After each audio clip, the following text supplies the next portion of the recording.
আমরা নির্বাচনের আগে জনগণের সামনে একটি ম্যানিফেস্টো উপস্থাপন করেছিলাম এবং সেই ম্যানিফেস্টোর মূল লক্ষ্যই ছিল একটি উন্নত এবং সমৃদ্ধশীল বাংলাদেশ, উন্নত সমৃদ্ধশীল মর্যাদাশীল বাংলাদেশ গঠন করার, এবং সেটির জন্যই বাংলাদেশের মানুষ এই ম্যানিফেস্টো গ্রহণ করেছে বলেই বাংলাদেশ জাতীয়তাবাদী দল সরকার গঠনে সক্ষম হয়েছে।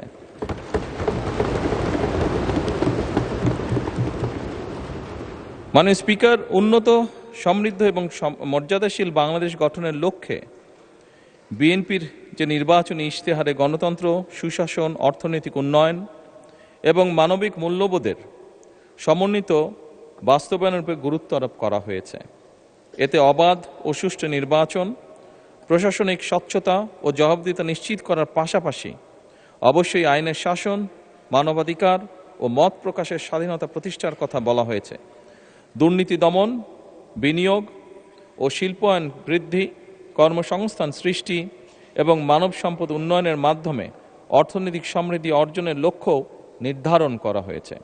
একই সঙ্গে শিক্ষা, স্বাস্থ্য, কৃষি ও সামাজিক সুরক্ষা খাতে উন্নয়ন জোরদার করে অন্তর্ভুক্তিমূলক ও বৈষম্যহীন সমাজ গঠনের উপরে বিশেষ গুরুত্ব আরোপ করা হয়েছে।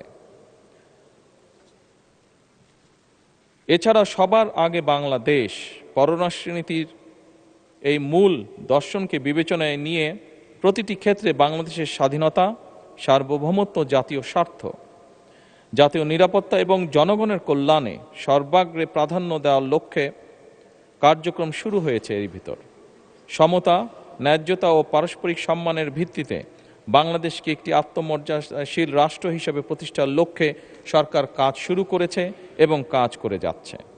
সরকারের নির্বাচনী ইশতেহারে ঘোষিত কার্যক্রম সমূহ বাস্তবায়নের লক্ষ্যে সকল মন্ত্রণালয় বিভাগে আগামী 180 দিন, আগামী 2026-27 অর্থ বছরে এবং আগামী 5 বছরের কর্মপরিকল্পনা প্রণয়ন করেছে এবং তা বাস্তবায়নে প্রয়োজনীয় উদ্যোগ গ্রহণ করেছে। মাননীয় স্পিকার, আগামী 5 বছরে ইনশাল্লাহ 20,000 কিলোমিটার খাল ও নদী খনন এবং পুনর্খননের কার্যক্রম, প্রান্তিক ও নিম্ন আয়ের পরিবারের জন্য ফ্যামিলি কার্ড প্রদান, কৃষি উন্নয়নে কৃষকদের জন্য কৃষক কার্ড, মসজিদ, মন্দির, বৌদ্ধ বিহার, প্যাগোডা ও গির্জা চার্চে কর্মরত ধর্মীয় গুরু ব্যক্তিবর্গের জন্য সম্মানী ও উৎসব ভাতা, ক্রীড়াবিদদের জন্য ক্রীড়া কার্ড ও ভাতা প্রদান, 5 বছরে 25 কোটি বৃক্ষরোপণ কর্মসূচি, 10,000 টাকা পর্যন্ত কৃষি ঋণ সুদ মৌকুফ সহ ইত্যাদি।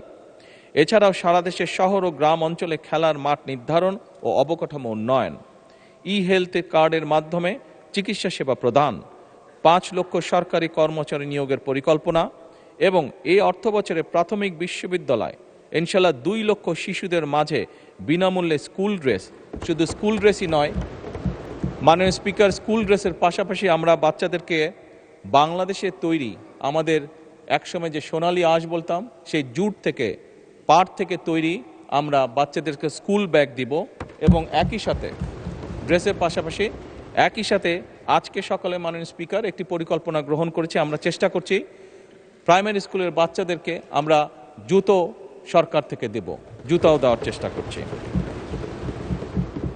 মাননীয় স্পিকার, এই সকল উদ্যোগ আমরা বাস্তবায়নের চেষ্টা করছি একটি উন্নত, সমৃদ্ধ এবং মর্যাদাশীল বাংলাদেশ গড়ে তুলতে। ধন্যবাদ।